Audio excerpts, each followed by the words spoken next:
RBL bank.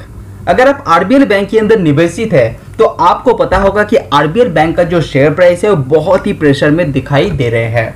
लेकिन उसके पीछे का कारण क्या है? उसका पीछे का जो मेन कारण है कंपनी के ऊपर दिखाई दे रहे हैं एनपीएज। तो एनपीए का जो मेन कारण है जिसके चलते आरबीएल बैंक का जो शेयर प्राइस है वो रखते हुए आप देख पा रहे हैं, तो उसी के जानने को कोशिश करेंगे हम लोग। तो आरबीएल बैंक के अंदर जो एनपीए का कंडीशन है वो देखने की कोशिश करते हैं कि क्या कंडीशन अभी दिखाई दे रहा है। उसी के साथ कंपनी का नया एनपीए कितना जुड़ गया है वो भी जान लेंगे। तो सबसे पहले देख लेंगे कंपनी के ऊपर जो ग्रॉस एनपीए है, जो नॉन परफॉर्मिंग एसेट कंपनी के ऊपर ग्रॉस दिखाई दे रहे हैं उसको जान लेते हैं। तो यहाँ पे क्वार्टर वाइज दिखाई दे रहा है 2020 31 दिसंबर, उसके बाद नेक्स्ट, उसके बाद नेक्स्ट क्वार्टर, यहाँ पे लेटेस्ट क्वार्टर आप देख पा रहेंगे। तो जो ओपनिंग ग्रॉस एनपीए था लेटेस्ट क्वार्टर के अनुसार वो था 3131 करोड़ का। लास्ट क्वार्टर को कितना था? 2911 करोड़। तो ओपनिंग जो ग्रॉस एनपीए है वो थोड़ा सा बढ़ते हुए दिखाई दे रहा है, क्योंकि जो लास्ट क्वार्टर का एंडिंग था वही है यहाँ पे ओपनिंग का एनपीए।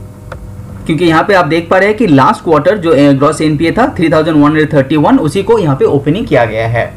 अभी नया कितना ऐड हुआ है? तो इस क्वार्टर में यहाँ पे 766 करोड़ का नया एनपीए, ग्रॉस एनपीए यहाँ पे आरबीएल बैंक के साथ जुड़ते हुए आप देख पाएंगे। तो अभी क्वार्टर टू क्वार्टर आप देखेंगे तो ये जो ग्रॉस एनपीए का नंबर है वो कम होते हुए आप देख पा रहे हैं। और मैनेजमेंट का कहना है कि जो नया एडिशन है वो कम इसीलिए कम हो रहा है क्योंकि मार्केट के अंदर एक्टिविटी थोड़ा सा बढ़ गया है, तो इसीलिए ग्रॉस एनपीए का नंबर थोड़ा सा कम होते हुए दिखाई दे रहा है, जो अच्छी बात है। उसी के बाद कंपनी 181 करोड़ का कंपनी का जो एनपीए है वो अपग्रेड करते हुए दिखाई दे रहे हैं। कंपनी रिकवरीज यहाँ पे करते हुए दिखाई दे रहे हैं, वो है 271 करोड़ जो कंपनी यहाँ पे रिकवरी कर चुके हैं। तो लेटेस्ट क्वार्टर में कंपनी 271 करोड़ का रिकवरीज कर चुके हैं। कंपनी यहाँ पे राइट ऑफ कितना किया है? कंपनी निकाल कितना दिया है? 542 करोड़ का लोन यहाँ पे कंपनी निकाल चुके हैं। तो यहाँ पे कितना बच गया? 2902 करोड़ का कंपनी यहाँ पे ग्रॉस एनपीए अभी रिसेंट कंडीशन में आरबीएल बैंक के ऊपर आप देख पा रहे हैं। अभी इसको परसेंटेज वाइज देखेंगे तो यहाँ पे 4.84% कंपनी के ऊपर ग्रॉस एनपीए लेटेस्ट क्वार्टर के ऊपर आप देख पा रहे हैं। ये जो परसेंटेज आप देख पा रहे हैं ये टोटल लोन बुक के ऊपर दिखाई देता है। कंपनी यहाँ पे 100 का लोन बांटा है तो उसके अंदर 4.84 रुपीज का ग्रॉस एनपीए है, तो आप आइडिया लगा सकते हैं। लेकिन अब यहाँ पे quarter to quarter basis company का ग्रॉस एनपीए कम होते हुए दिखाई दे रहा है, जो आरबीएल बैंक के लिए एक अच्छी बात है। Subscribe now and press the bell icon. अगर आप आरबीएल बैंक के अंदर नेट एनपीओ को देखते हैं वो अमाउंट के हिसाब से देखेंगे तो 1076 करोड़ का नेट एनपीए दिखाई दे रहे हैं, जो लास्ट क्वार्टर था 1200 करोड़ के आसपास।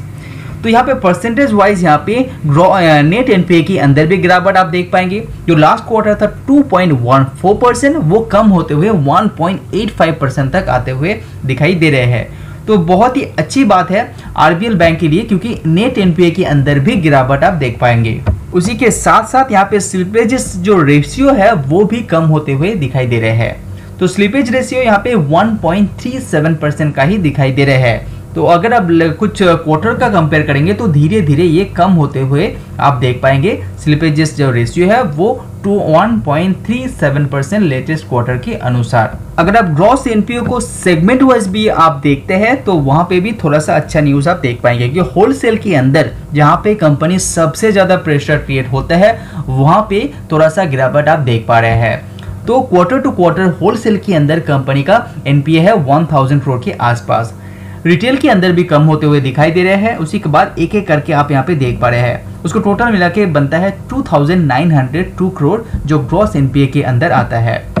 अगर नेट एनपीओ को सेगमेंट वाइज आप देखते हैं तो आप यहाँ पे देख पाएंगे, यहाँ पे जो होलसेल के अंदर नेट एनपीए है उसके अंदर गिरावट आप देख पा रहे हैं। तो इस बहुत ही बड़ी बात है कि होलसेल के अंदर जहाँ पे कंपनी सबसे ज्यादा प्रेशर क्रिएट होता है वहीं पे नेट पे एनपीए के अंदर गिरावट दिखाई दे रहे हैं। और रिटेल सेगमेंट के अंदर थोड़ा सा ही गिरावट यहाँ पे देख पा रहे हैं। और इसको टोटल मिला के जो नेट एनपीए बनता है वो 1076 करोड़ का यहाँ पे दिखाई दे रहे हैं। तो जो एनपीए का लेटेस्ट क्वार्टर कंपनी का आया है, वहां पे कंपनी अच्छी तरह से कामकाज करते हुए दिखाई दे रहे हैं। तो अगर आप सोच रहे हैं कि आरबीएल बैंक के अंदर निवेश करेंगे तो एनपीए को ट्रैक करते हुए ही आपको निवेश करना चाहिए, क्योंकि बैंकिंग सेक्टर के अंदर एनपीए एक बहुत बड़ा सवाल क्रिएट करता है और यही एक पॉइंट है जहां पे कंपनी प्रेशर में बनते हुए भी दिखाई देते हैं।